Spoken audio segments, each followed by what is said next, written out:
கர்த்தருடைய பரிசுத்த நாமத்துக்கு மகிமையுண்டாவதாக. கிறிஸ்துக்குள் வாழ்கிற அன்பு சகோதர சகோதரிகளே, ஊழியக்காரர் அனைவருக்கும் ஆண்டவராகிய இயேசு கிறிஸ்து நாமத்தினாலே மறுபடியும் கூட ஆண்டுடைய வார்த்தையின் மூலியமாக அவங்களை சந்திப்பதில் நான் மகிழ்ச்சி அடைகிறேன். இன்னைக்கு வேதத்தில் ஒரு வசனம் இருக்குது, கடைசி காலம் என்று சொல்லி. இந்த கடைசி காலத்தை குறித்து நாம் அடிக்கடி நினைக்கிறோம், ஆண்டவரிடத்தில் ஜெபிக்கிறோம், நாமளே சொல்றோம் இது கடைசி காலம் அப்படின்னு சொல்றோம். ஆனா கடைசி காலத்துல நிறைய பேர் என்ன பண்றாங்க, இயேசுவை ஏற்றுக்கொண்டு பின்மாற்றத்தில் போயிட்டு இருக்கிறாங்க. இயேசுவை ஏற்றுக்கொண்டு ஞானஸ்தானம் எடுத்து நான் ரட்சிக்கப்பட்டேன் என்று சாட்சிகளை சொல்லி ஆண்டவருக்காக ஊழியம் செய்து இப்படி இருந்தவங்க கூட கொஞ்சம் பேர் என்ன பண்றாங்க, பின்மாற்றத்துக்குள்ள போயிட்டே இருக்கிறாங்க.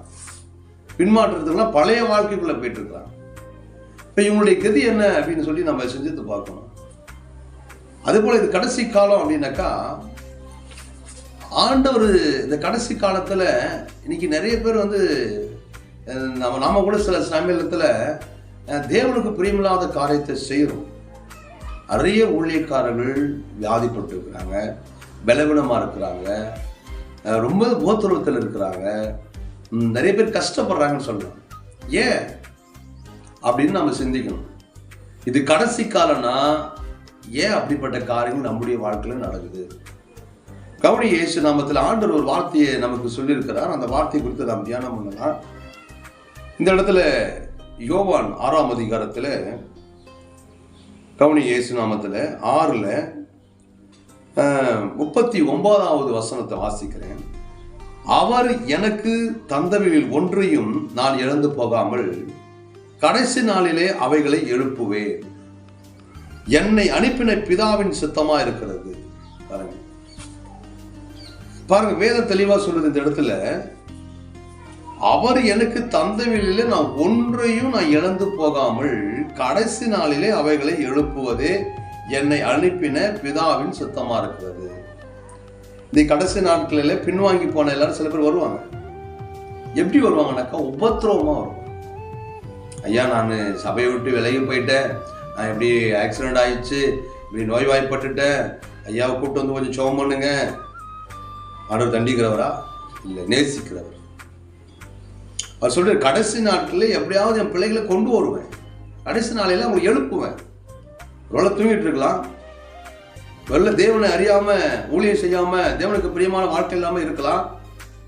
அப்ப வேதம் சொல்றது, பிள்ளையை சிட்சிக்காத தகப்பன்மார் உண்டோ அப்படின்னு சொல்றாரு. அப்ப பிள்ளை தவறு செய்துன்னா அந்த தவறு பாதியிலே விட்டுருவாங்களா? விட மாட்டாங்கல்ல. அப்ப அவங்க மீண்டும் அவங்களை அவங்களை திருத்து வெளியே பார்ப்பாங்கல்ல. அப்ப ஆண்டவர் சொல்றாரு, கடைசி காலத்துல நான் அப்படியா பிதா என்னிடத்துல கொடுத்த யாவரையும் கடைசி காலத்துல நான் எழுப்புவேன். இது பிதாவுடைய சித்தமா இருக்கிறது. நல்லா யோசிக்கணும், நல்லா சிந்திக்கணும். நாம இயேசுவை ஏற்றுக்கொண்டு பின்மாற்றத்துக்குள்ள போக முடியாது. அப்படி போனாலும் நீ கர்த்தராலே அழைக்கப்பட்டிருந்தா, இன்னொரு வசனத்தை கூட நான் வாசிக்கிறேன், அப்பதான் அந்த வசனம் உங்களுக்கு புரிய நினைக்கிறேன். நல்லா கவனி. இயேசு நாமத்துல அது சொல்றாரு, 37ஆம் வசனம் சொல்றாரு, பிதாவானவர் எனக்கு கொடுக்கிற யாவும் என்னிடத்துல வரும், என்னிடத்தில் வருகிறதை நான் புறம்பே தள்ளுவதில்லை அப்படின்றார். அப்ப இன்னைக்கு அழைக்கப்பட்டவர்கள் என்று ஒன்று இருக்கு. அழைக்கப்பட்ட குரூப், அழைக்கப்பட்டவர்கள், முன்குறிக்கப்பட்டவர்கள், தெரிந்து கொள்ளப்பட்டவர்கள், அப்படி நிறைய பேர் இருக்கிறாங்க. அப்ப இந்த இடத்துல பிதாவானவர் எனக்கு கொடுக்கிற யாவும் என்னிடத்துல வரும். இன்னைக்கு சுவிசேஷம் விதைத்து கொண்டே இருக்கிறோமா, ஊழியம் செய்து கொண்டே இருக்கிறோமா, சில இடத்துல ரட்சிப்பு வரவே மாட்டுதா, சில பேர் ரட்சிக்கப்படவே மாட்டாங்களா? ஆனாண்டு அது சொல்றாரு. அப்ப பிதா அனுப்ப பின்னா கொடுக்கிற எல்லாம் என்னிடத்துல வரும், என்னிடத்தில் வருகிறவரை நான் புறம்பே தள்ளுவதில்லை. அப்ப ஏசாப்பா கிட்ட வந்தா யாருமே அவர் தள்ள மாட்டார். 2வது வசனம் சொல்றது அது. அதுக்கப்புறம் 38ல், என் சித்தத்தின்படி அல்ல, என்னை அனுப்பினுடைய சித்தத்தின்படி செய்யவே நான் வானத்திலிருந்து இறங்கி வந்தேன். அப்ப இந்த இடத்துல கண்டிப்பு இருக்கும், தண்டிப்பு இருக்கும், மனம் திரும்புதல் அவசியம். கடைசி காலத்துல ஆண்டவர் எழுப்புன்னு சொல்லியிருக்கிறார்.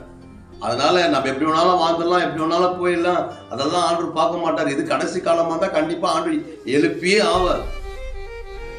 எப்படி எழுப்புவார்? நீ மனம் திரும்ப மாட்ட அப்படின்னு ஒரு நாம் மனம் திரும்ப மாட்டோம் என்ற கண்டாயத்துல சிக்ஷைகளை கொடுத்து கூட அவர் எழுப்புவார். ஏன்னா மனம் திரும்பி ஆகணும், பரலோக ராஜ்யத்துக்கு போயிட்டானுல்ல. பாருங்க, வேதம் நமக்கு தெளிவா சொல்றது. அப்பதான் சொல்றாரு, அவர் எனக்கு தந்ததில்லை ஒன்றையும் நான் இழந்து போகாமல் கடைசி நாளிலே அவைகளை எழுப்புவேன். என்னை அனுப்பின பிதாவுடைய, அது எழுப்புவதே என்னை அனுப்பின பிதாவுடைய சித்தமா இருக்கிறது. கவுனி இயேசு நாமத்துல குமாரனை கண்டு அவரிடத்தில் விசுவாசமா இருக்கிறவன் எவனோ அவன் நித்திய ஜீவனை அடைவதும் நான் அவனை கடைசி காலையில் எழுப்புவதும் என்னை அனுப்பினுடைய சித்தமா இருக்கிறது என்றார். குமாரன் யாரு? கர்த்தராகிய இயேசு கிறிஸ்து. அப்ப இயேசு கிறிஸ்துவை கண்டு அவரிடத்துல விசுவாசமா இருக்கிறவன். நிறைய பேர் இயேசுவை கண்டிருக்கிறாங்கன்னா உடனே ஆண்டவரை பார்த்துட்டாங்கப்பா அப்படின்ற மைண்ட் செட்ல போகக்கூடாது.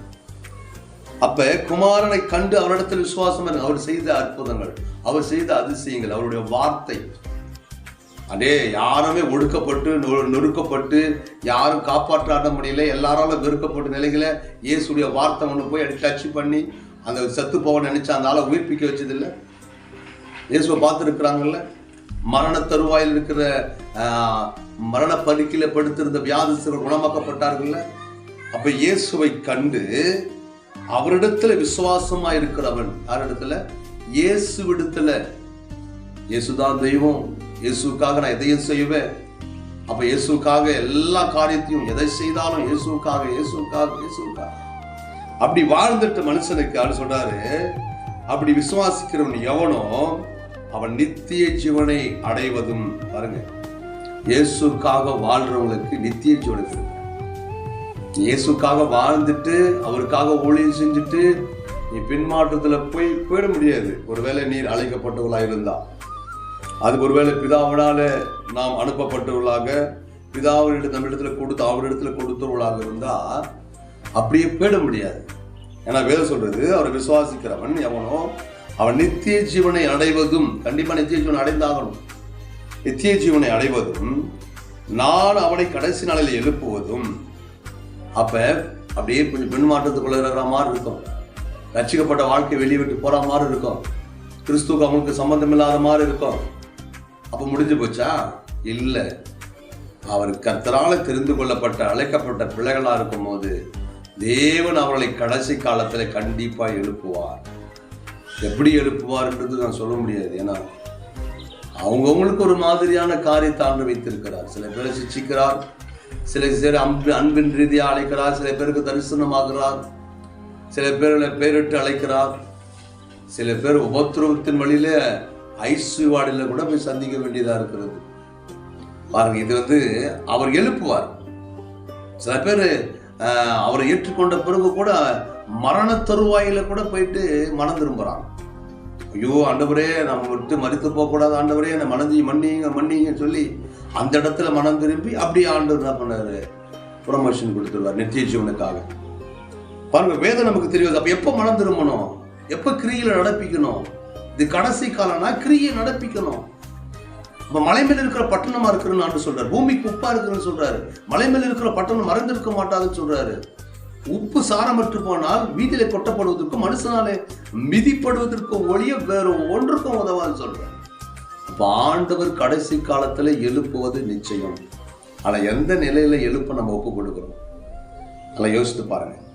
அது மாத்திரம் சொல்றாரு, நான் அவளை கடைசி நாளிலே எழுப்புவது என்னை அனுப்பினுடைய சித்தமா இருக்கிறது. அப்ப ஆண்டவர் கடைசி நாட்களிலே கண்டிப்பாக அவரை எழுப்புவார். இன்னொரு வசனத்தை கூட நான் வாசிக்கிறேன் பாருங்க. 44 வசனம், என்னை அனுப்பின பிதா ஒருவனை இழுத்து கொள்ளாவிட்டால் அவன் என்னிடத்தில் வரமாட்டான், கடைசி நாளில் அவனை எழுப்புவேன். அப்ப முன்குறிக்கப்பட்டவர்கள். அப்ப என்னை அனுப்பின பிதா ஒருவனை இழுத்து கொள்ளாவிட்டால் அவன் என்னிடத்துல வரமாட்டான். இன்னைக்கு சபையில உலகமே பார்த்துட்டு இருக்குது.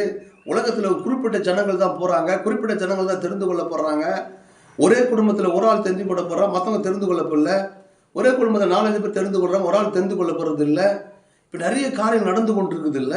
அப்ப வேதம் சொல்வது, என்னை அனுப்பின பிதா ஒருவனை இழுத்து கொள்ளாவிட்டால் அவன் என்னிடத்துல வரமாட்டான். நீங்க நினைக்கிறீங்க, ஐயோ நம்ம தான் ஆண்டோட சபைக்கு வந்துட்டோம் போல. இல்லை, ஆண்டு சொல்லியிருக்கிற, நீங்கள் என்னை தெரிந்து கொள்ளவில்லை, நான் உங்களை தெரிந்து கொண்டேன்னு சொல்றேன்.